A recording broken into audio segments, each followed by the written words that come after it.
Of a Linear Circle, Part 1, Chapter 4, Halloween 1995. Severus doesn't return to the common room again until late Sunday night, the last week of October. He chastises two seventh-years about having some bloody discretion, sends Miss Greenwood to bed again, and waits until he's certain the room is going to remain empty before he sits down in front of the fireplace. I hate this time of year. 3 days and it'll be over and done with. Severus looks up and then starts back in surprise. Nazar, what the hell are you doing? Nazar shrugs while still standing place, which is on his own ceiling. His green robes are lying in a pile of fabric on the portrait's floor. He's wearing a black shirt that seems too long, black trousers of some indeterminate length, and dark brown boots that rise to the knee. Nazar's hair is hanging in long strands, so at least he didn't somehow invert his portrait's gravity. I've literally never seen you without that robe, Severus says. People expect dignity and proper appearances. I don't sleep in it. That would be uncomfortable. Severus lifts an eyebrow. You still haven't explained why you're upside down. I wanted a change of perspective. Nazar tilts his head so he can peer down at the floor in his painting. Didn't help much. I'm going to assume that the students who were in this room when you decided upon your perspective shift were not very observant, Severus says. Help with what? I don't know, Nazar frowns. Things just haven't seemed right for the last several days. I have no idea what feels proper for a portrait, Nazar. I can't be any more specific than that because I've not come up with anything else. Nazar bends down long enough to push off with his feet, flipping himself in midair before he lands on the floor, right side up again. Severus bites back an amused smile. I've also never seen you that active. Active? I suppose so. Nazar picks up his robe, but he doesn't put it on. This side of the portrait isn't flat, Severus. It's three-dimensional. Severus has always suspected as much. Where do those doorways go? Nazar, Nazar points to his right. That goes outside. There is an entire garden in the back. If I walk too far, the painting's boundaries automatically turn me back around again. He points to the left. That's the rest of the cottage. It's a very short tour of bedroom, bathing room, brewing room. Brewing as in alcohol or potions, Severus asks. Potions, though I did manage to turn one of the herbs in the back into an alcoholic beverage. It was easier to cope with the end of the 1100s that way. Stupid Third Crusade. Nazar smiles. I've a large back garden and all the time in the world. Unfortunately for everyone else, much of what I'm working with is probably extinct. I didn't know you brewed potions at all. You never said. Nazar sits down with his robe bundled up in his lap. I didn't think it was that important. It's not my specialty, but it passes the time. Salazar, now, he was very, very good at it. He could create new things in a single day simply by deciding upon a need and finding the ingredients that would make it happen. Severus hisses out a pained breath and clamps his hand down over the mark. Damn it. He wasn't expecting any sort of summons, but that was distinctive. You'll have to tell me more of that later. Of course. When he stands up, Nazar is watching him with a somber expression. Be careful. Failing that, be cunning. Severus nods. I always am. On the night of the Halloween feast, Severus escapes to his office at the first granted opportunity. Tonight is worse than usual, an atmosphere pervading the entire school. Halloween is the night that the boy who lived saved the wizarding Britain, but the boy who lived is now the boy who vanished. Severus jolts out of an unhappy contemplation of 1981 when someone begins pounding on his office door instead of knocking. He gets up and opens it to find Draco Malfoy standing in the passage, panting for breath and white in the face. What? Severus asks. Has someone expired in the last 15 minutes? Draco gulps audibly and shakes his head. The painting in the common room above the fireplace? It's glowing, sir. Glowing. Severus feels his breath catch. Fire. Severus slams his office door shut and races down the corridor, aware of Draco trying to keep pace and failing. He cannot let that painting burn. It's one of the only true bits of Slytherin history remaining. That portrait is the only damned friend he has. Severus pushes open the door before the common room and arrives to find a cluster of students from 5th and 6th year standing around the fireplace. They are all pale, slack-jawed, or both. What the hell is going on here? He demands to know, incensed. The heavy wooden frame for the portrait is hanging in bashed-apart lengths, its canvas missing entirely. We don't we don't know, Parkinson finally says. She looks to be on the verge of fainting, which, despite her dramatics to the contrary, is not her usual response to danger. He finally shoves his way forward, disgusted by the lack of information, only to halt in surprise when he breaks through the ring of students. There is an unconscious adult lying in a crumpled heap on the fireplace hearthstones. Severus forces himself to stillness as recognition filters in. He knows this man, though the details have never been clearer. Dark green robes cut along a style that only graces portraits from the 11th century, edged by silver thread. Brown, curling hair, long enough to brush at the shoulder, highlighted by random hits of sun-bleached blonde, is hiding part of the man's face. A wand of unvarnished cherry wood with blackened glyphs is resting under his right hand. The fingers lax instead of grasping it, which he must have been doing before. Everyone, out! Severus glances around the room when no one obeys. Out! He shouts. Now! To your dormitories at once, until I figure out just what has happened here. Sir, Draco whispers, still white-faced. No one did. It just started to glow. No one was doing anything. Then he escapes to his dormitory with Knott, Anderson, Zabini, and Goyle.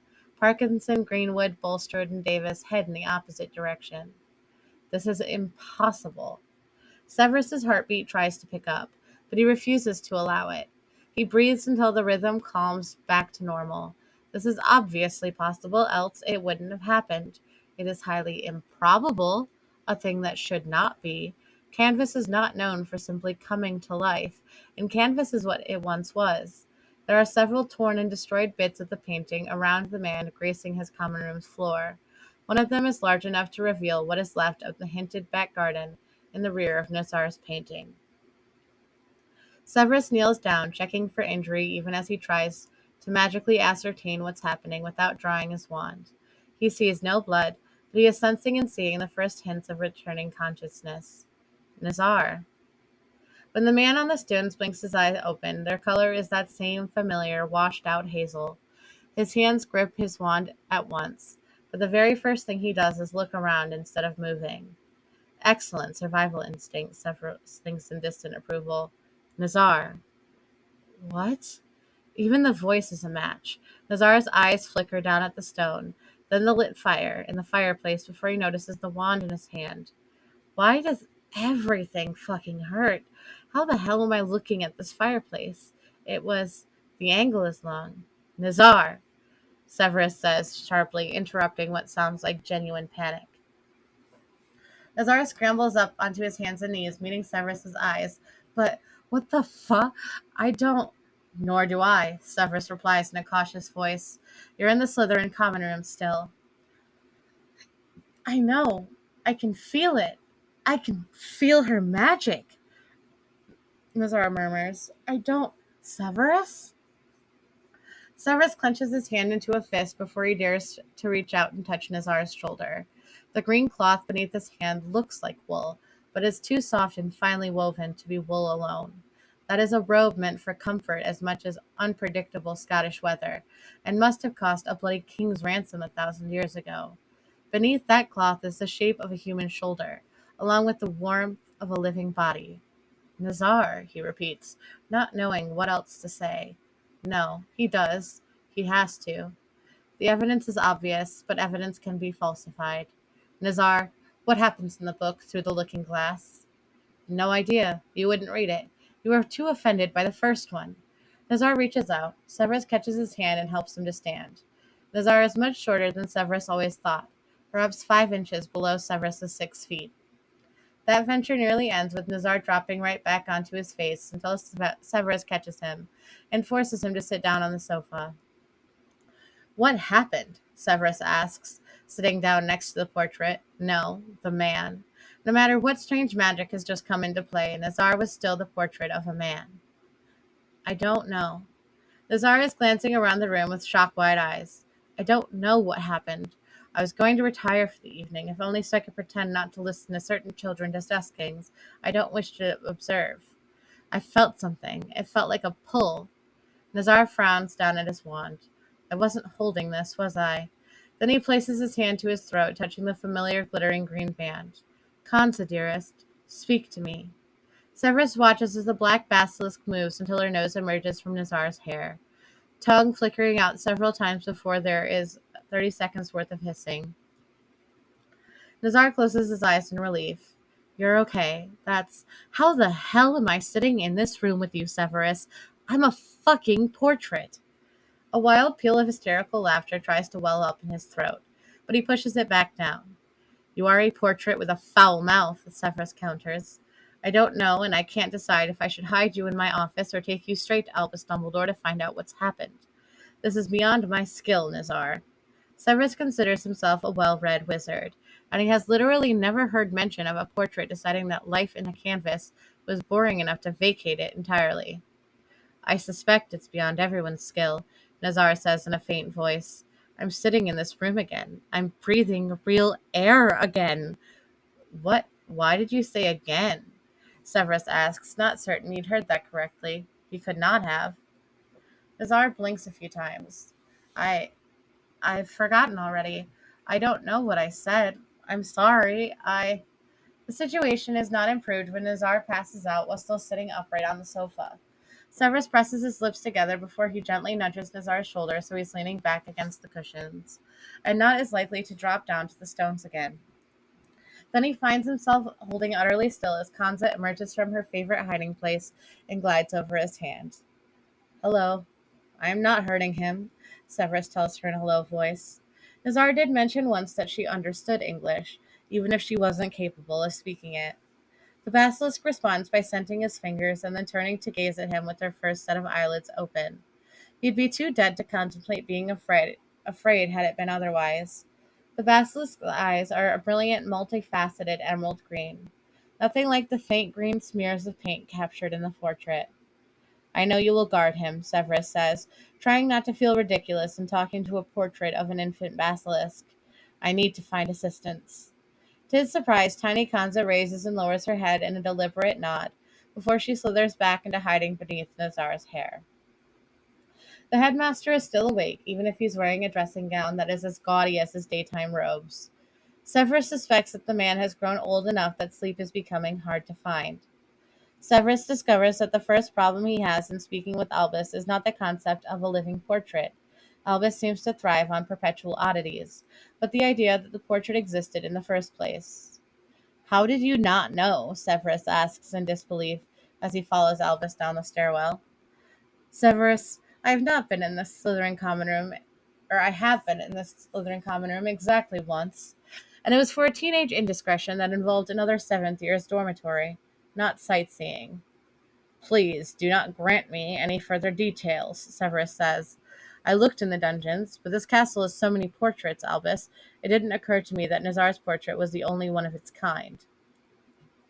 If there were others, they've been lost for many, many centuries. Albus follows him down to the dungeons, staying a polite distance away from the stone wall in order to claim a lack of knowledge for the password. When the wall slides back, Severus waits for Albus to step forward, so that they enter the room together. Severus frowns as he realizes that Nazar is awake again. He has also collected a small crowd of Slytherins: Malfoy, Parkinson, Zabini, and Bulstrode. Albus seems amused. I thought you'd sent them to bed. Severus makes a disappointed sound. I did. She's beautiful, Malfoy is saying to Nazar, staring down at Nazar's cupped hands. Severus sees a flash of glittering scales and knows that Kanza has captured their interest. Nazar glances down for a brief moment before returning his attention to Malfoy. She says thank you. I've never seen a snake that looked like that. What kind is she? Parkinson asks. Probably extinct, him being a 1,000-year-old portrait, Pansy, Zabini says. Watch it. I am 978. Stop pushing me up to a millennium before I am ready, Nazar retorts, and then gives the students a smile with a hard edge to it. Kanza is a basilisk. Severus rolls his eyes when all four Slytherins immediately take gigantic steps backwards. Nazar's smile widens. What did I tell you, idiots, in 1993? That basilisks have two set of eyelids? Bulstrode ventures. Exactly, Nazar confirms. Besides, Kanza has been looking at all four of you for the last 5 minutes, and none of you are dead or petrified. Are you certain you're Slytherins? Albus smiles when taunting Slytherin pride brings all four young idiots back into closer range. Sorry, it's just Chamber of Secrets, blood on the walls. Some of us are still paranoid, Sabini says in apology. And if any of you idiots had mentioned the word petrified in front of me before, oh, May of that year, Nazar allows Kanza to climb his sleeve and shoulder so that she can curl up around his neck again. By the way, what were you supposed to do then? Malfoy winces. Tell someone? Oh, yes. Nazar eyes the four of them with wry tolerance. Skipped that step, did you? You're all very fortunate your head of house likes me, else he would have killed a lot of you for being so stupid. Severus crosses his arms. Indeed. Watching teenagers flinch with guilt will probably never cease to be entertaining. Did I not inform all of you to retire for the evening? Yes, sir. But it's not every day a canvas falls off the wall as a person, Parkinson dares. Severus just stares at them, waiting until Zabini sighs. Come on, then. Severus waits until they're gone. Are you going to continue your predilection for wearing a basilisk outside the bounds of a painting? Well, some people have odd predilections for wearing entire constellations on their person, Nazar replies, giving Albus' dressing down a look of baffled offense. And the serpent emerged from the portrait just as yourself and your wand did, Albus muses. Your pardon, I am Headmaster Albus Dumbledore. Knew your name from about, 97 years ago, Nazar says, squinting as Albus comes closer. That was not subtle, by the way. You nearly got caught the next morning. And if I needed confirmation of your portraithood and location at the time in question, I have it now. Albus peers at the shattered hardwood frame. The hex-damaged nameplate is lying on the floor, a glimmer of silver and reflected firelight. I don't suppose you know how to explain this. Nazar scowls. Actually, it happens every night that I attempt to go to bed. This is just the first night anyone ever caught the event after the effect. Albus turns around in surprise. There is no call for rudeness. You're right. There is no call for it at all, Nazar retorts. Let's just perform the act in reverse. Shove your entire self into a portrait frame and see how you feel about it afterwards. All right. Perhaps there is a bit of a call for it, Albus admits. Or are you hoping to incite a particular response? I'm actually just hoping that you will transfigure that outfit into something less blinding. Nazar is actually wincing away from Albus's dressing gown. I see more colors than the average person. Please, I do not want my first day of existence to begin with a migraine. Ah, easily done. Albus mutes his gown with a single tap of his wand. The predominant color becomes a mediocre dusk violet instead of something approaching eye-bleeding magenta. Is that an improvement? I no longer wish to dig my eyeballs out of my skull, so yes. Albus steps back. Then perhaps we should continue this conversation elsewhere.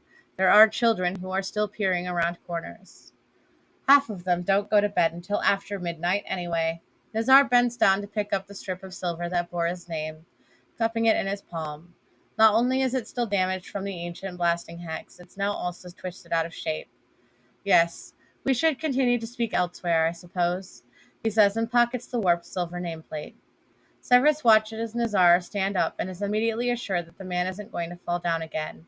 He's much steadier on his feet, his chin up, his eyes alert and observant instead of panicked. Instead, Severus is far more concerned by the fact that Albus has absolutely no idea what to make of their new guest. He plays it off well, but Severus knows that Albus is at a loss.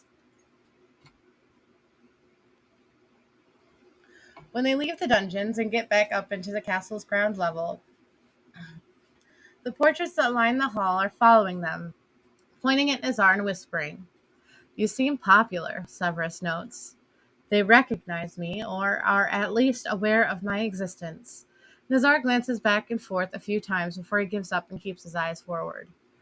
Do you know that tickle on the back of your tongue, like you know the word you're reaching for, but it refuses to come out? Yes. Nazar's hand tightens on his wand until his knuckles whiten. Everything feels like that right now. All of it. Speaking of knowing, you have the benefit of my name, but I have yet to hear you introduce yourself, Dumbledore says.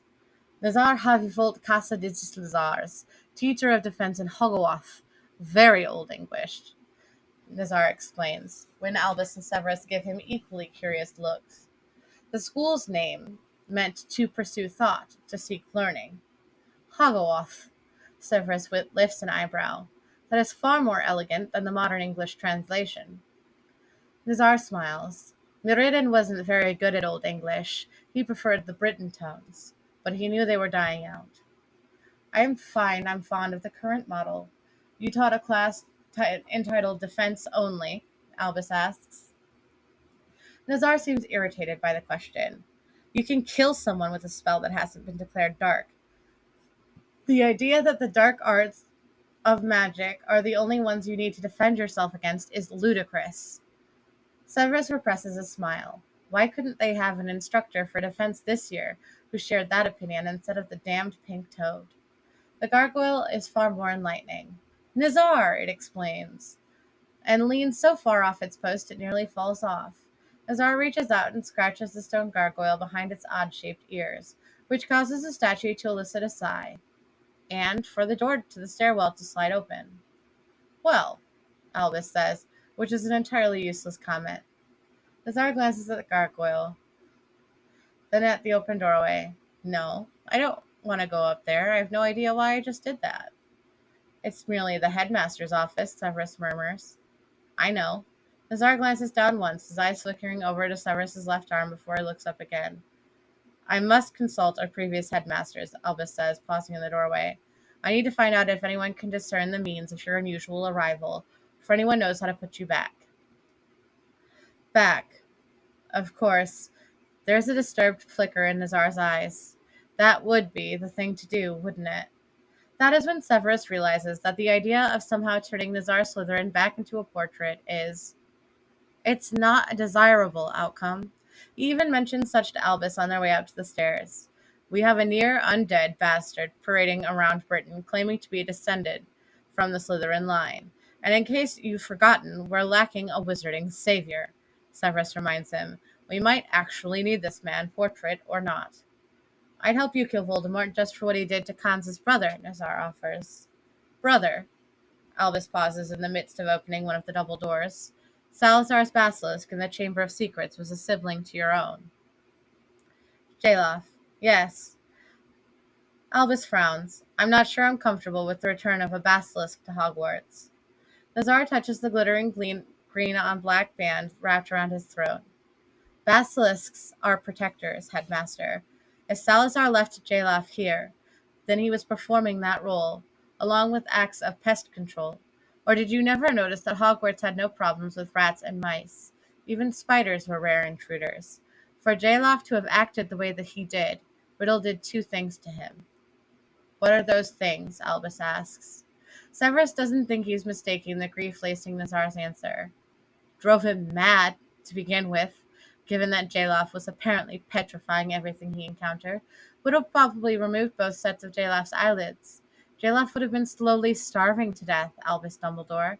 A basilisk cannot eat petrified food, no matter how large they are. Albus grants Nazar a slow nod.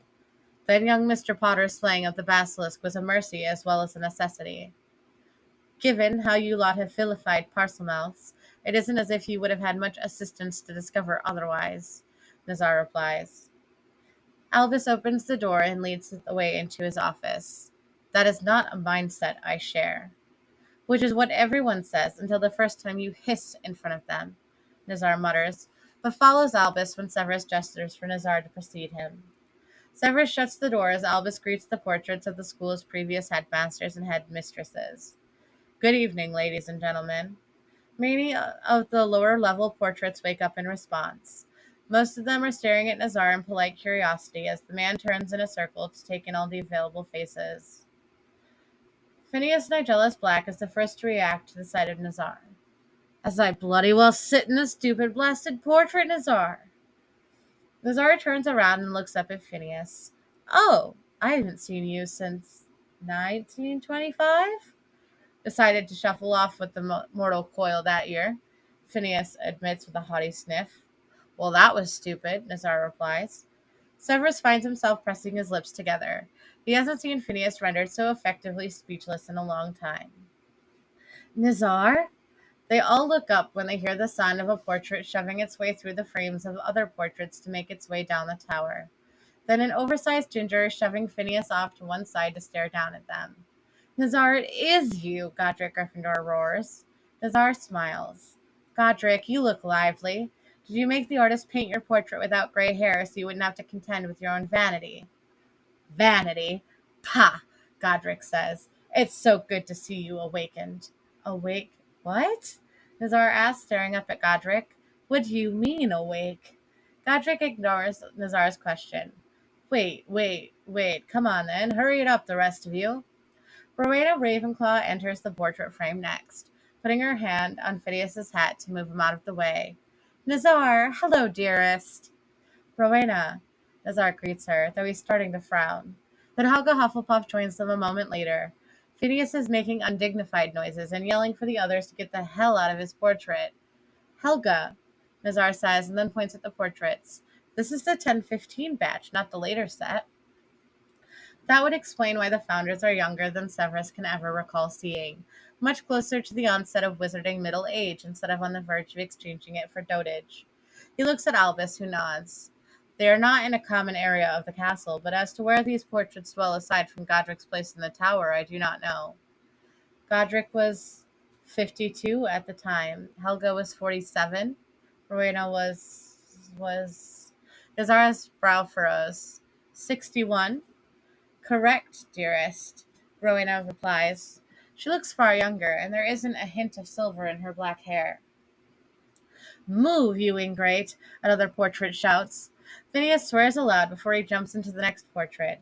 He ends up sharing space with Elizabeth Burke, who appears as if she'd prefer to shove him right back out again. The portrait who joins the founders shares Nazar's brown skin and hazel eyes, though his are more green dominant than gray.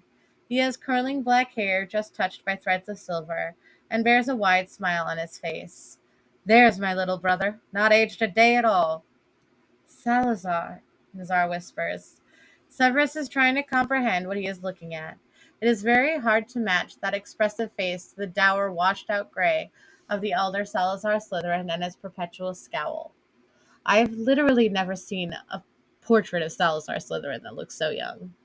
1015. He would have been 45, Nazar says. Sal, I'm a portrait. We don't fucking age. Salazar rears back in surprise, then glares at Rowena. I told you there may be side effects, Salazar. Which we did our best to mitigate, Salazar shouts back. Helga shakes her head. One can only do so much to mitigate the cost of literal centuries. Nearly a millennium, in fact, Godric adds. Nazar scowls up at the founders. I will find your individual portraits and set every last one of them on fire if one of you does not begin to explain just what is going on. I would like to second that request, but without the portrait burning, Albus says in a calm voice. Fuck you, Nazar says, glaring at Albus.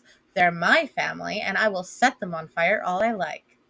Severus rarely regrets not owning a camera, but the expression on Albus's face in that moment is rare and to be cherished. Please do not destroy the irreplaceable magical artifacts, no matter how annoying they are, he says, if only to appease Albus. Nazar directs his glare at Severus for a moment. Fine. He looks up at the founders again. Why did I fall out of a portrait frame this evening? Because it is 1995, Salazar says. If someone had told Severus today that Salazar Slytherin could sound gentle, he wouldn't have believed them. Nazar raises an eyebrow. Which means, what exactly? Stop being so bloody cryptic. The four founders trade glances. Oh dear, we didn't expect you to lose that much, Helga says. Severus has no idea what he's feeling. If it's elation, then it's entirely foreign. He isn't a portrait at all, is he? Salazar gives him a look of beaming pride. No, head of my house. Nazar is my brother in truth. You you shoved me into a portrait?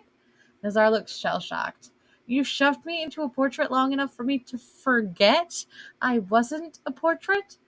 Rowena's voice is thrown dry. Apparently so. Not just that, though. Nazar squeezes his eyes shut and pinches the bridge of his nose. 1017. That's the portrait's painted date. I remember that. It was late, wasn't it? But that's not how... How old am I? Three of the four look supremely discomfited by that question. Godric sighs. The portrait was used as a base for the magic, and yes, you are correct that it was painted in 1017. You, however, were 42 years of age when the spell was performed. Nazar puts his hand in his air and makes a frustrated noise. Great. What spell? One meant to safeguard our future. Salazar turns his attention to Albus. Headmaster, I was a seer, one who could scry for the future without fail. Because of this, we knew all knew that one day a great danger would come to these isles, and that danger would arise from my own bloodline. After 1039, I left Hogwarts, undertaking my own means of attempting to be of assistance, but I knew of nothing else. My portrait hasn't been updated since that year. We knew about Tom Riddle in 1017 as our size. I'll be adding that to the list of things I do not remember then. We four founders were tied to the magic of this school, Rowena says. Though Salazar would have preferred otherwise, it could not be his essence, his true self locked away inside an innocent bit of canvas by way of an extremely complicated preservation charm, among other bits of magic.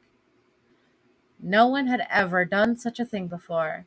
It's quite reasonable to assume that no one has done it since that time, Helga tells them. We knew there might be side effects, but I am relieved that aside from a few gaps in his memory, Nazar came through appearing as he should, his personality and magic intact. Is it intact? Salazar asks in concern. Have you tested it, Nazar? Well, that almost caused my heart to stop. Thanks ever so much for that. Nazar holds out his wand and points it at an empty teacup sitting on an abandoned tea tray. The cup is transfigured into a flask with a glass stopper that looks ancient. Oh, please don't return that to being a teacup, Albus says at once. That's quite lovely. Can I keep it? Severus tries not to roll his eyes. Bloody magpie for a headmaster. Nazar treats him to an odd look. It was your teacup in the first place. Then he looks up at Salazar and hisses at him. Salazar smiles and replies in Parseltongue. Severus doesn't know if the man was calling for her specifically, but the hissing attracts the attention of Kansa, who emerges from Nazar's hair and rears up to stare at the portrait. Ah, there's the tiny beauty. Salazar's expression saddens. I'm glad you still live. Helga puts her arm over Salazar's shoulders. Rowena is the one who speaks next. Since we knew of the grave danger to students of our school, even though it was many years hence, we took steps to, if not end it entirely, then at least to provide the right sort of assistance. Nazar volunteered to wait out the centuries in order to offer that assistance when the time came. Nazar abruptly sits down on the floor. Oh, good. I am a particularly stupid living being. No, brother, Salazar says. Not stupid, nor foolish, cunning enough to survive. Godric nods. Daring enough to brave long, interminable years. Wise enough to know when to speak and when to be silent, Rowena says. Helga smiles. Stubborn enough to come through with all of yourself intact, even if your memories are more scattered than any would prefer. Nazar seems to be too overwhelmed to speak, so Severus does so instead. I know from Nazar that he was one of the first teachers in this school aside from yourselves. Other than that, we know almost nothing. I believe Nazar would appreciate hearing what you recall. Nazar was also first among our students, thanks to Salazar, Helga says, beaming. He was brilliant, Professor Snape. He learned quickly and well, and was literally the first of our students to turn around to teach another, simply because he saw there was need. By the time we had far more students than the mere handful we were accustomed to, Nazar was a recognized instructor at age 17. 25 years of teaching defense against the dark arts, Albus murmurs. Nazar scowls. Defense. Not defense against one particular aspect of magic, just defense. He did not just teach defense, though it was his primary specialty. He was very good at it. Very creative in potions, though he still doesn't believe me. Salazar glares down at Nazar, who shrugs. See? Godric looks pleased. He also taught our metamorph magi. Severus nearly swallows his own tongue. That can be taught? Dear God, they do not need an entire island full of metamorph magi. Of course it can. Rowena grants Severus a smile that is a borderline smirk. It should never have been dropped as an available specialty, though it and the animagi classes were reserved only for the most advanced transfiguration students. Nazar raises both eyebrows. I don't think I remember how to do that. It will come back, Helga says. If the magic behaves as it should, you will begin to remember. It's been a long time since you've had a true physical form, Nazar. Have patience with yourself, Rowena advises him. Right.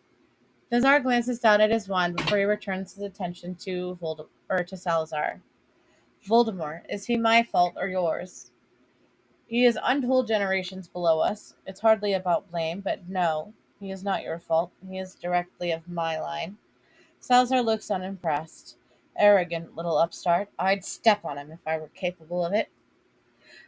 Then I suppose I will be assisting with making him dead, Nansar says in resignation. Or I'll kill him myself so a 15-year-old isn't being pushed into doing so.